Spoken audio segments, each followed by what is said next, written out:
Médicos de urgencias, ¿cuál es el peor estado en el que ha llegado una persona?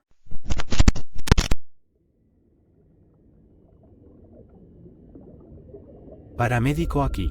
6 niños, el mayor de 12 años, fueron autorizados por sus padres a montar en un todoterreno en una carretera pública.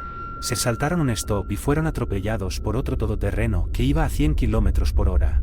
Niño 1, muerto. Más muerto que muerto. Cráneo abierto, materia gris expuesta, numerosas fracturas. Los abuelos le hacían RCP. Les dije que pararan y lo dejamos en la cuneta para la investigación policial. Niño 2, mi único paciente de la llamada en el que trabajé activamente ya que otras unidades se llevaron a los otros 4. Traumatismo craneal masivo. Materia cerebral saliendo por la nariz y los oídos. Fractura de Lefort, fractura en el medio de la cara. La intubación fue inútil. Respiraba espontáneamente con pulso, así que a trabajar. Fracturas por todas partes. Sangre por todas partes. Nunca olvidaré sus brillantes ojos verdes mirando al techo de la caja y ella gritó por su mamá. No fue fácil para ella hacerlo con todos sus dientes superiores totalmente separados del resto de su cráneo. Murió en el hospital. Todavía recuerdo muchas cosas de la escena unos años después. La fecha, la hora del día, el tiempo, hacía calor para ser noviembre. Recuerdo que me quité la chaqueta, el olor a gasolina, el olor a sangre del niño muerto, los gritos. Pero nunca olvidaré ver todos los zapatos de esos niños esparcidos por la carretera comarcal y decir, oh, joder, mientras llamaba al lugar. Ah, y el tipo que fue atropellado por un tren y sobrevivió. Esa mierda fue salvaje. Pero eso es otra historia. Médico de urgencias aquí. Chica de 26 años, pasajera sin cinturón que viajaba con un conductor borracho. Su cabeza chocó contra el parabrisas y lo arrancó del coche. Su cráneo estaba abierto desde la frente hacia arriba, el cerebro completamente expuesto y cayendo fuera de su cráneo, en gran parte intacto pero horriblemente hinchado. El resto de la cara y el cuerpo estaban prácticamente intactos. Respiraba por sí misma, pero no se movía. La intubaron y la llevaron al quirófano. Le pregunté al neurocirujano cuál era el plan, y me dijo, solo voy a cortar la parte que sobresale. Le hicieron una lobotomía parcial, le dejaron el cráneo abierto con la esperanza de que bajara la inflamación. Esa noche sufrió muerte cerebral y falleció una semana después. El conductor estaba borracho pero llevaba puesto el cinturón de seguridad. Salió de urgencias esa noche. Paramédico aquí. ¿La llamada más asquerosa? Un tipo se cayó en el suelo en una casa de acumuladores compulsivos. La mujer del hombre estaba demasiado avergonzada para pedir ayuda. Así que le dio de comer y lo limpió en el suelo. El paciente estuvo tumbado en un suelo de baldosa sucio durante 2 semanas. Su brazo derecho estaba tan hinchado y cubierto de gusanos, que el brazo era tan grande como una pierna. Quitando partes de su ropa ya se estaba rompiendo mucho tejido por todo su cuerpo. Negro y supurando pus. El hombre pasó su última semana con vida en un sueño febril de pesadilla. He tenido muertes más gráficas, por supuesto, pero joder, qué manera más miserable de morir. EMT aquí, no un doctor, pero tengo uno que se me quedó en la memoria. A un nuevo paciente de diálisis le acababan de implantar una derivación, no estaba cómodo con ella, debía de estar jugueteando con ella y se le salió. Para los que no lo sepan, una derivación de diálisis se conecta a la arteria braquial, justo después de la aorta, para que pueda bombear un gran volumen de sangre a la máquina de diálisis para filtrarla. Sin embargo, con la derivación arrancada, el corazón estaba básicamente bombeando sangre directamente fuera del cuerpo. Así que cuando llegamos allí, este tipo estaba tumbado junto a su sofá, simplemente vacío. Pálido, frío, casi parecía de cera. Casi se podría pensar que Drácula había llegado a él, si no fuera por la gran cantidad de sangre que había en el suelo y las paredes a su alrededor. Intentamos la reanimación cardiopulmonar por el bien de la familia, pero su corazón no tenía nada que bombear. Mi madre era enfermera de urgencias y me contó que el peor caso que tuvo que tratar fue el de un niño al que sus padres habían atropellado en la entrada de su casa.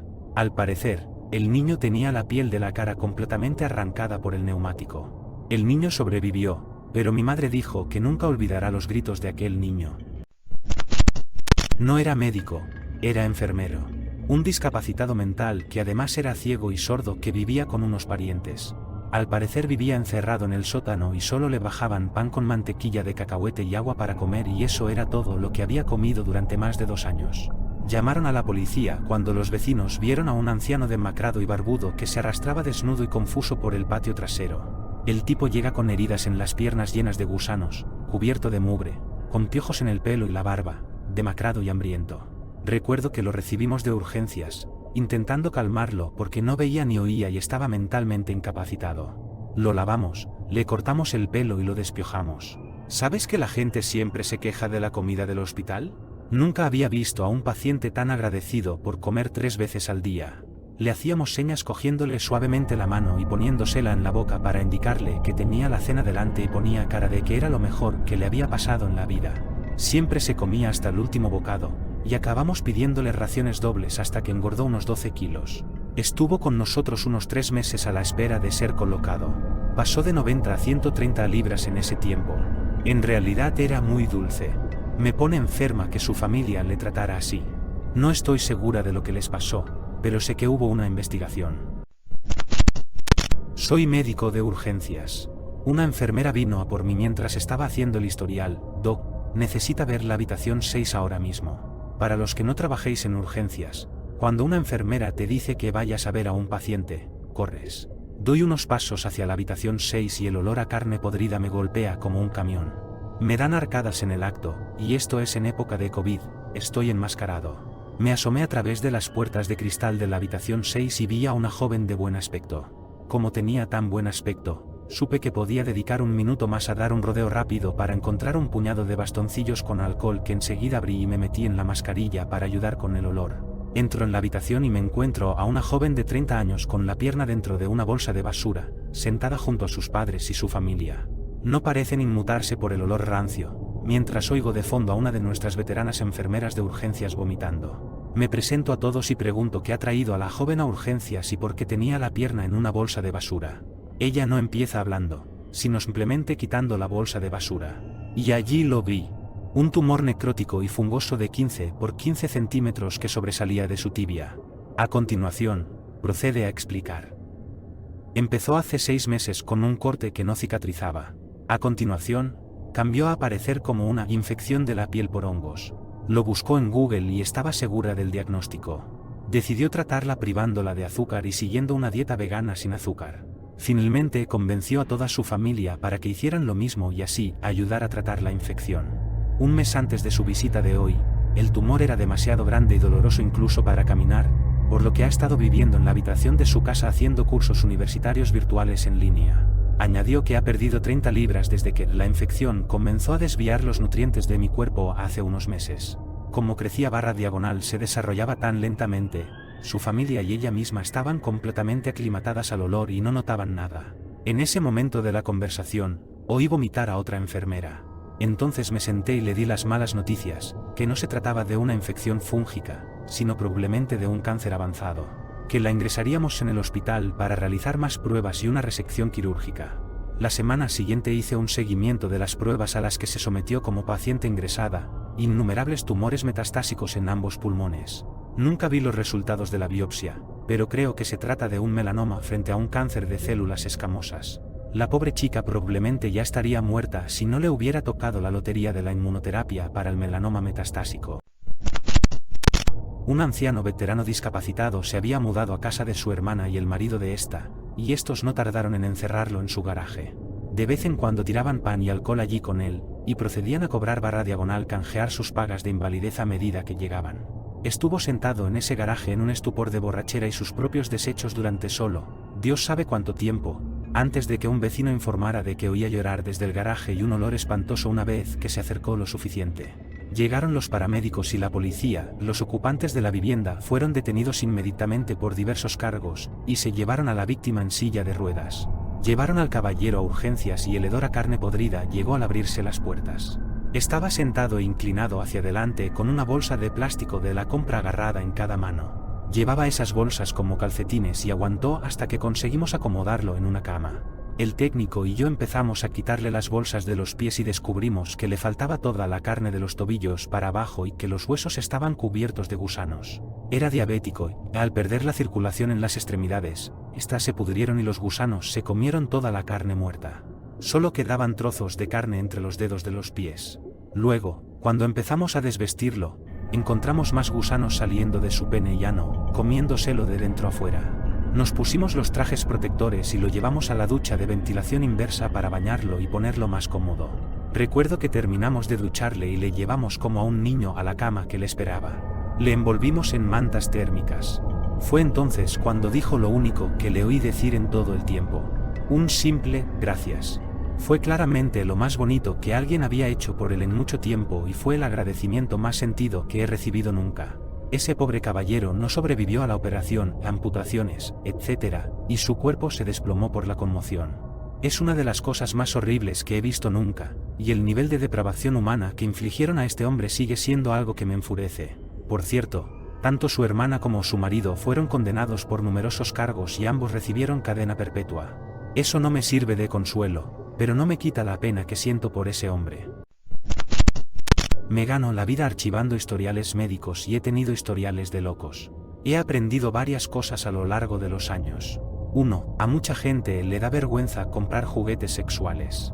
Uno de los peores casos fue el de un caballero que alquiló una habitación de hotel / diagonal motel y decidió limpiarla desnudo, como todo el mundo hace obviamente, y estaba fregando la ducha y resbaló y cayó sobre el palo de madera de un desatascador de inodoro que casualmente estaba pegado al suelo de la bañera cuando se rompió la barra de la ducha a la que se agarraba para estabilizarse. Creo que sobrevivió, pero le tuvieron que hacer una resección intestinal mayor y probablemente iba a tener una bolsa de colostomía el resto de su vida. 2. Las personas con el pelo largo no deberían estar cerca de maquinaria a menos que realmente aseguren su pelo hacia arriba y lejos. Un caballero vino de un accidente de trabajo en una fábrica de papel donde le arrancaron el cuero cabelludo cuando su pelo quedó atrapado en una máquina y le arrancó el pelo, el cuero cabelludo y todo de la cabeza. Nuevamente vivió asombrosamente, pero tuvieron que reimplantarle el cuero cabelludo.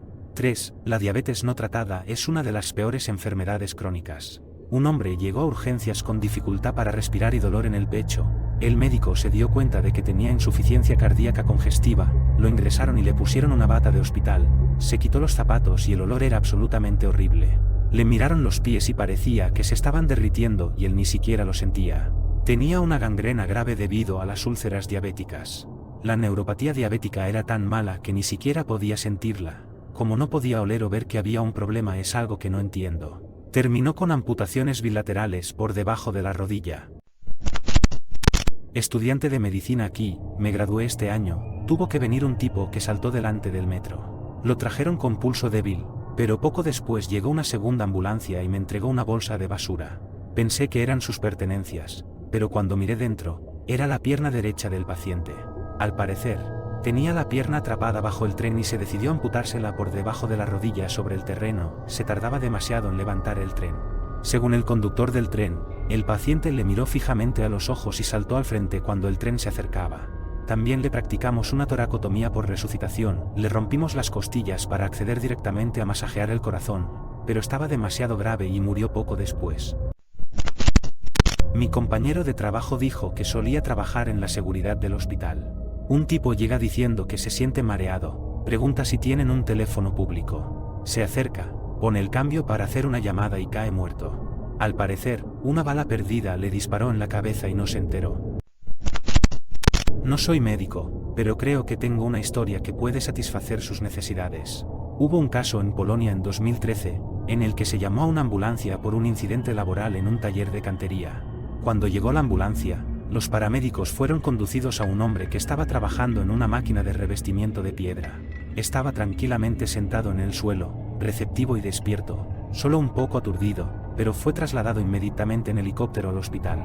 El informe dice que, debido a un problema desconocido, la máquina se activó cuando el hombre estaba haciendo algo, descargando, creo, en su parte operativa, y que atrapó la cabeza del hombre entre las piezas móviles.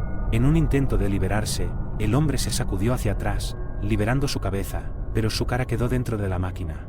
Este hombre llegó a urgencias con un enorme agujero en el lugar donde debería estar su cara, desde la ceja derecha, pasando por toda la nariz, ambas mejillas, hasta la barbilla. Tenía trozos de cráneo aplastados y básicamente medio milímetro de carne desgarrada y destrozada cubriéndolo. Su cara fue enviada con el siguiente transporte, cuando fue encontrada por la policía, varias horas después. La historia tiene un final algo bueno, fue la base del primer trasplante de cara completa con éxito, con una recuperación satisfactoria. No de urgencias, sino del personal quirúrgico. Recibimos una llamada sobre una persona con una gran zona infectada, pero sin más información que el hecho de que el paciente pesaba unos 150 kilos. Preparamos la cama bariátrica y el paquete estándar de lavado de heridas y esperamos. Anestesia nos llama para decirnos que necesitamos a todo el personal disponible y que preparemos aceite de menta. Utilizamos aceite de menta en los casos en los que el olor es horrible, para aplicarlo en las mascarillas y que no sea demasiado intenso. Los anestesistas y el paciente, y algunos transportistas debido al peso, entran en la habitación y un olor horrible inunda el aire. Preguntamos dónde está la herida y el paciente dice, tengo heridas por toda la ingle y el estómago. Le preguntamos si sabía cómo se habían producido las heridas y la respuesta fue negativa. El paciente se duerme y le quitamos la bata y las mantas para empezar. El paciente tenía 6 enormes heridas abiertas, 4 en el estómago y 2 alrededor de la ingle. Las heridas eran verdes y negras, lo que significaba que llevaban abiertas un tiempo. Empezamos a irrigar con suero salino y antibióticos. De repente, empezaron a salir gusanos de las otras heridas. La vista y el olor nos hicieron vomitar a mí y a otros 2. Quitamos un poco de piel muerta y seguimos irrigando hasta que las heridas adquieren un nuevo color rosado y hasta que no vemos más gusanos. Taponamos las heridas y preparamos algunos procedimientos más para los próximos días con el fin de que este paciente vuelva a la normalidad.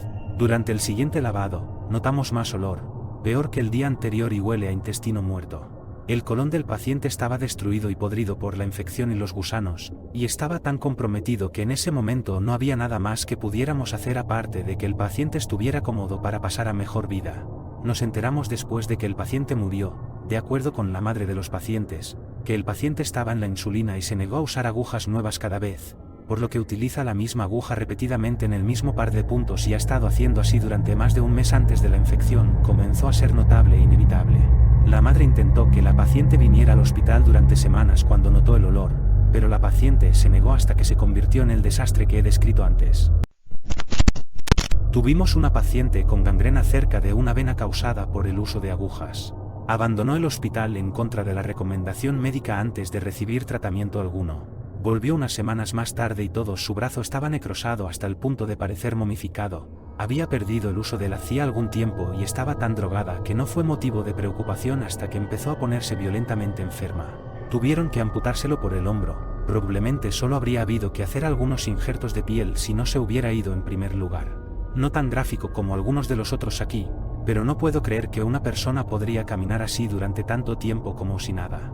No os droguéis, chicos. Mi madre es enfermera. Hace mucho tiempo una señora vino a su hospital. Parecía que tenía trillizos, porque no había cagado en un mes. Ella murió de envenenamiento y era claramente mentalmente inestable. He visto bastantes en muy mal estado. Hay 2 que destacan como los más terribles. No los más sangrientos, porque francamente, he sido médico de urgencias en un centro de traumatología durante toda mi carrera y lo sangriento es típico. Estos casos eran simplemente desgarradoramente horribles. El tipo vino con dolor de barriga, casi todo el día. Algunos problemas médicos típicos y signos vitales normales. Veo tipos así todo el tiempo. Por lo general, no es gran cosa. Por supuesto, es un tipo bastante agradable e incluso se disculpó por hacerme perder el tiempo con un virus estomacal. Su vientre está un poco sensible. Pensando que podría tratarse de la vertielaitis, le hago un TAC del vientre y unas pruebas de laboratorio. Vuelve del TAC y definitivamente empieza a tener ese aspecto de que estoy enfermo. Echo un vistazo al TAC. No soy radiólogo, pero incluso yo puedo ver los resultados. Tiene neumotosis intestinal, gas en el revestimiento del intestino. El intestino se está muriendo o ya está muerto. Esto es muy malo. Una rápida exploración y parece que afecta a la mayor parte del intestino. Llamo al radiólogo, que lo confirma y dice que no hay parte del intestino que no esté afectada.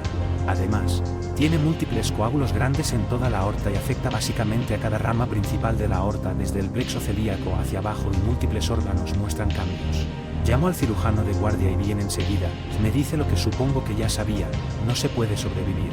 El cirujano, el paciente y yo tenemos una de las conversaciones más duras que he tenido nunca. Básicamente tenemos que decirle que va a morir y que probablemente será esa misma noche. Llama a su familia y vienen a despedirse. Unas 5 horas después de entrar, perdió el conocimiento y murió poco después de eso. He tenido diagnósticos sorpresa y muertes sorpresa antes, pero esta podría haber sido la más dura. Nunca había tenido a alguien que llegara caminando, hablando y con buen aspecto, que supiera lo que le pasaba y que fuera irremediablemente incapaz de ofrecerle nada más que analgésicos y una breve escucha, decirle que no hay esperanza y verle morir. El segundo fue un anciano que vino por quemaduras. Los paramédicos dijeron que había llamado a un vecino. El hombre llegó con una temperatura central de 32 grados 89 F. Mucha gente delira a esa temperatura, pero él parecía bastante bien. Era pleno invierno y le habían cortado el gas porque no podía pagar. Tenía las piernas congeladas hasta la rodilla. Repito, congeladas, literalmente bloques de hielo. Al mismo tiempo, tenía pequeñas quemaduras, algunas incluso de tercer grado, en el torso, las manos y la parte superior de las piernas. Se había mantenido lo más caliente posible sosteniendo una bombilla cerca de su cuerpo. Se quemaba cuando se quedaba dormido y la bombilla le tocaba. El sufrimiento que padeció para llegar a ese estado es desgarrador. Más aún porque con una simple llamada telefónica a la compañía del gas, como hacía frío y él era anciano, habrían tenido que proporcionarle el servicio de gas hasta la primavera. Por supuesto, él no lo sabía y no tenía teléfono. En vez de eso, se congeló en su propia casa. Uno de los cirujanos de quemaduras hizo todo lo que pudo, pero, como era de esperar, el hombre estaba demasiado grave.